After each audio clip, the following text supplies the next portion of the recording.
Bonjour. L'Assemblée nationale vient d'adopter le traité écrit et signé par Nicolas Sarkozy et Angela Merkel.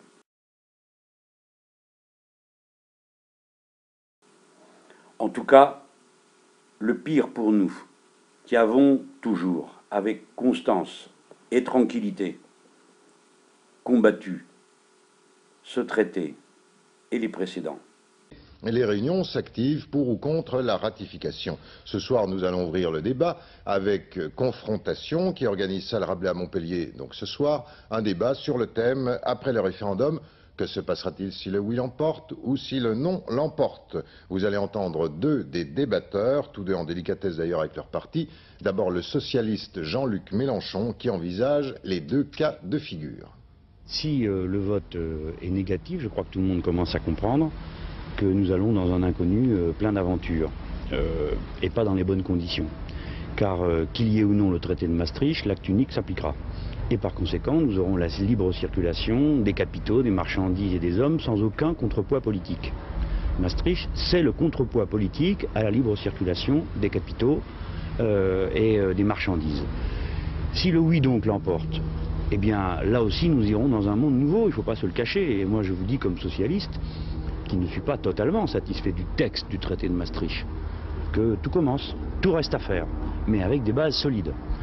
Et nous aurons une chose nouvelle, et que moi j'estime formidable, un pouvoir plus grand du Parlement européen, un pouvoir plus grand des instances démocratiques de la communauté européenne, et donc on commencera enfin à avoir un début d'Europe des citoyens. Ça, c'est ça la nouvelle frontière. Nous ne devons pas nous résigner. Il faut partout se préparer à contrer les politiques d'austérité.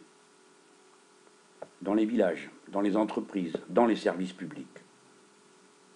Avec les syndicats, bien sûr. Et derrière nos syndicats, avec la classe ouvrière dans la lutte.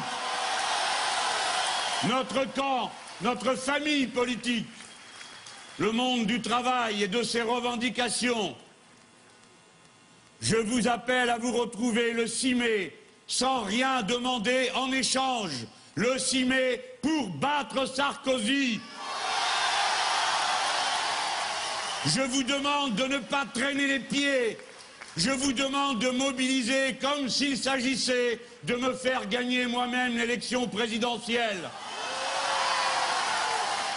Ne demandez rien en échange, seulement l'acte de votre conscience. Pourquoi? La bataille que nous menons n'est pas une bataille personnelle, ni même une bataille dans un seul pays. Il s'agit de retourner la table, de renverser la tendance qui, en Europe, maintient tous les peuples sous le joug de l'axe Sarkozy-Merkel. Il faut le briser en France. Voilà ce que nous allons faire. Et parce que nous allons le faire, alors, il sera clair, net et sans bavure que c'est nous qui faisons les décisions dorénavant, à gauche et dans le pays. Mélenchon. Voilà pour cette intervention, Jean-Luc Mélenchon, qui appelle clairement à se ranger derrière François Hollande, comme Eva Joly. Rentrée sociale extrêmement difficile. Tu nous avais dit le mois d'octobre, c'est la cata. Le mois d'octobre, ça a été dur, mais c'est en voie de résorption. Alors, c'est un faux départ, un vrai démarrage, les premiers soubresauts de la bête. Qu'en pensez ? D'après moi, le fait que la rentrée sociale ait été tendue, mais soit en voie de résorption, est dû à plusieurs raisons. La première, évidemment, c'est que les Français sont toujours très attachés au congé et qu'on est entré en période de vacances. Il est possible que ce ne soit qu'une pause dans le mouvement. Il y a une autre raison plus profonde et à la fois plus évidente et peut-être plus inquiétante, c'est qu'en réalité Bernard Thibault est une carte dans le jeu de Nicolas Sarkozy. C'est-à-dire que le principal syndicat d'opposition français est aux mains d'un dirigeant supposément syndical et qui en réalité c'était un membre de l'oligarchie puisqu'il fréquente le Siècle, qui se réunit une fois par mois à l'Automobile Club et qu'il est en fait... Une précision juste pour nos auditeurs, le Siècle, c'est un club. Oui, c'est un club en fait où toute l'oligarchie se réunit, qu'elle soit syndicale, patronale, presse, industrie, médias. et politique, évidemment. Et l'on s'entend sur des tapis de velours. C'est ça. Et en fait, on vit. Alors, c'est une forme de sociabilité tout à fait perverse, parce que comment dire, les leaders syndicaux qui rentrent dans ce genre de comportement finissent en fait par intégrer les logiques dominantes de cette classe. Le leader de la CFDT, non? Monsieur Chérec? Alors Monsieur Chérec, ça fait longtemps que Monsieur Chérec est un syndicaliste jaune et qu'il en fait se fait le porte-parole. Donc encore là aussi pour les plus jeunes de nos auditeurs, jaune signifie syndicat à collabo en fait. Oui, on sait que Chérec est en réalité un porte-parole des mesures soit venant de l'Union européenne, soit venant du patronat directement. Et que lui aussi, comme le jadis Blondel, qui lui était AFO, ont ce type de comportement en fait de confiscation de la contestation sociale. C'est-à-dire qu'en fait ils en vivent, c'est une rente et c'est pas nouveau. Je pense que Monsieur Goffman pourra nous en parler. Comme jadis son propre père. Alors, un peu de généalogie. Comme jadis son propre père, puisque vous voulez instruire les jeunes.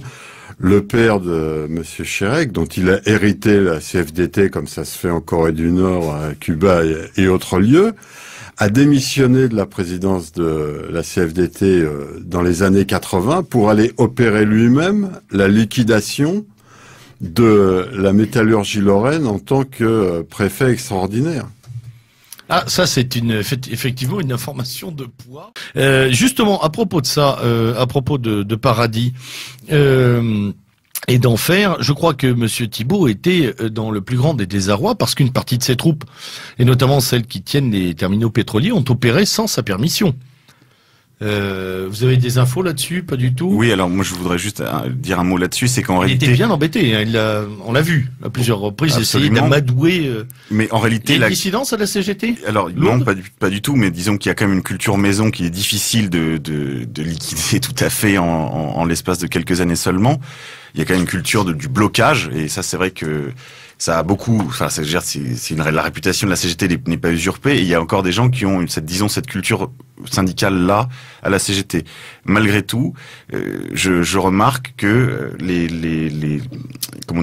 blocages ne sont souvent pas le fait de personnel syndiqué. C'est une des choses qui inquiète beaucoup les pouvoirs publics, c'est que justement, pour pouvoir sortir d'une crise, pour pouvoir sortir d'un conflit, il faut des représentants mandatés, etc. Et de plus en plus, c'est difficile de négocier justement parce que il y a des actions extra-syndicales. On l'a vu aussi, et ça c'est beaucoup plus généralisé dans le cadre des lycées, c'est-à-dire que les actions lycéennes, et ça c'était la grande crainte de Darcos avant, donc en 2008 déjà, au moment du début des événements en Grèce, Darcos était très inquiet de la généralisation de l'incendie grec. Hein, il y avait partout des graffitis dans les lycées, Grèce partout.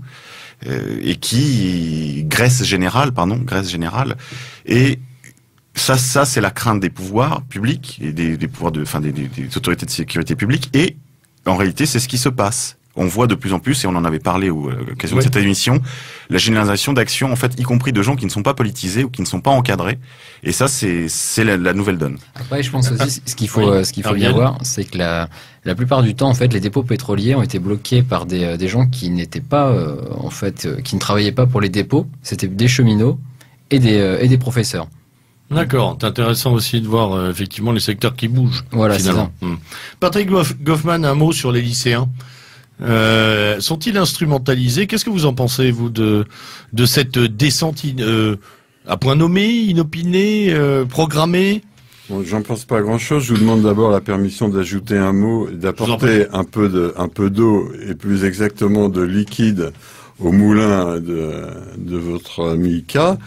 À propos de la collaboration de classe et des syndicats jaunes, il faut ajouter à ce qu'il vient de dire que la France est vraisemblablement un des pays du monde, sinon le pays du monde le moins syndiqué. Il y a déjà des décennies entières que le taux de syndicalisation est de 7 ou 8%. Une des raisons, je vais pas m'étendre, mais une des raisons, c'est précisément le type de trahison dont je parlais tout à l'heure. Chérec, père qui lâche la présidence de la CFDT pour devenir préfet extraordinaire en Lorraine chargé de la liquidation de la métallurgie lorraine et donc des métallurgistes lorrains. On peut rappeler également, et ça, j'ai pas besoin d'être centenaire pour me le rappeler, mais je me le rappelle de façon très vive, qu'il y a une dizaine d'années, le scandale a éclaté. L'UIMM, l'Union des industries métallurgiques, avait versé, notamment à Force ouvrière, des millions d'euros pour, ouvrez les guillemets, huiler les relations sociales. Donc, il ne s'agit pas de laisser entendre qu'on a l'impression qu'on dirait bien que ce sont des jaunes et des traîtres. On les a pris avec l'argent du patronat dans la poche. On peut donc pas s'étonner que la majorité, plus de 90% des travailleurs français, refusent d'ajouter à ces pourboires patronaux des cotisations prises sur leur maigre paye. Autre question d'internaute. Bonjour, Martine Aubry. Alors je vois que vous faites partie d'un club qui s'appelle Le Siècle, qui regroupe des hommes politiques, des industriels, des banquiers, des journalistes et même des syndicalistes. J'aimerais savoir dans quel but vous vous réunissez, si vous faites des parties de belote avec Jean-François Copé, Sarkozy, PPDA, Emmanuel Chen, etc. Voilà, et qui gagne à la fin. Voilà, je vous remercie. Le Siècle, c'est un club qui a été créé par Bérard Kellin, un journaliste, pour faire en sorte que dans un pays comme la France, des hommes politiques, des syndicalistes, des milieux associatifs, des chefs d'entreprise se rencontrent et discutent. J'en fais partie, j'y suis pas allé depuis 10 ans, mais moi je pense qu'on n'est pas en guerre civile, même quand on n'est pas d'accord avec ceux qui sont en face de soi. Il y a pas un risque de compromission intellectuelle. Écoutez, moi je ne l'ai jamais vu comme ça, je n'y vais plus parce que je n'y trouve pas le temps, mais j'ai toujours trouvé dans ces rencontres avec des gens différents, avec lesquels j'étais pas toujours en accord, mais j'ai toujours appris des choses. Et je pense que si on a envie vraiment de gérer une société, de nous comprendre les uns les autres, on a aussi intérêt à se rencontrer et à discuter. Je n'ai jamais vu dans le Siècle des compromissions, des gens qui faisaient des affaires. Non, on parlait de l'actualité, on se heurtait souvent quand on n'était pas d'accord, mais on apprenait aussi à comprendre ce qu'était la logique de l'autre. Et je crois que ça aussi c'est important dans une société comme la nôtre.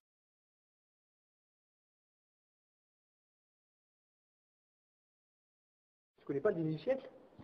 Le dîner du siècle, c'est la réunion des 500 personnes qui dirigent ce pays. Mais il y a des parlementaires de gauche et de droite, de gauche socialiste et de droite. Le dîner du siècle, c'est un endroit où tous les derniers mercredis du mois... C'est ça le piège, vous foutez de moi là? Non, mais véridique, c'est vrai. Mais Michel dit quelque chose. Le dîner du siècle, c'est tous les... Non, mais c'est vérifiable sur Internet ou sur la doc. C'est tous les derniers mercredis du mois. À l'Automobile Club de France, place de la Concorde, se retrouvent les Hervé de Chabot, les Patrick Poivre d'Arvor, les David Pujadas, des ministres, des hommes d'affaires, des Alain Minck, des gens comme ça. On a l'adresse. L'adresse, c'est Automobile Club de France. J'ai demain soir. Encore les ramasser demain soir. Demain soir à 20h30, ils y sont. Nous, on va aller les filmer demain soir. Donc demain soir à 20h30.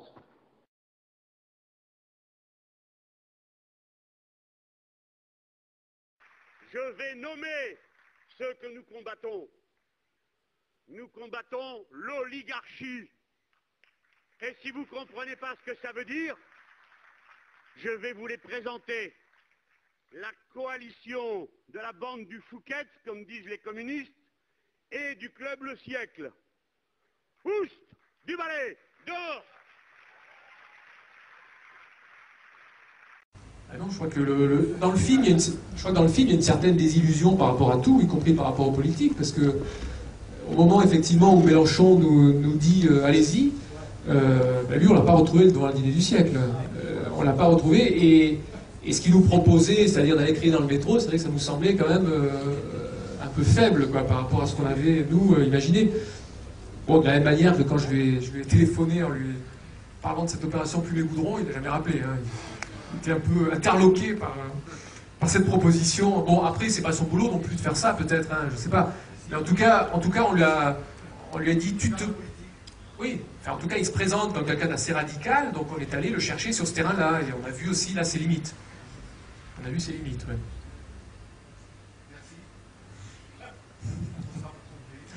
Oui, bah, on a vu aussi sa réaction, je crois, lors de la guerre en Libye. Hein. Je crois qu'il a appuyé l'intervention française en Libye, c'est quand même étrange, quoi, ce qui est quand même bizarre. Hein.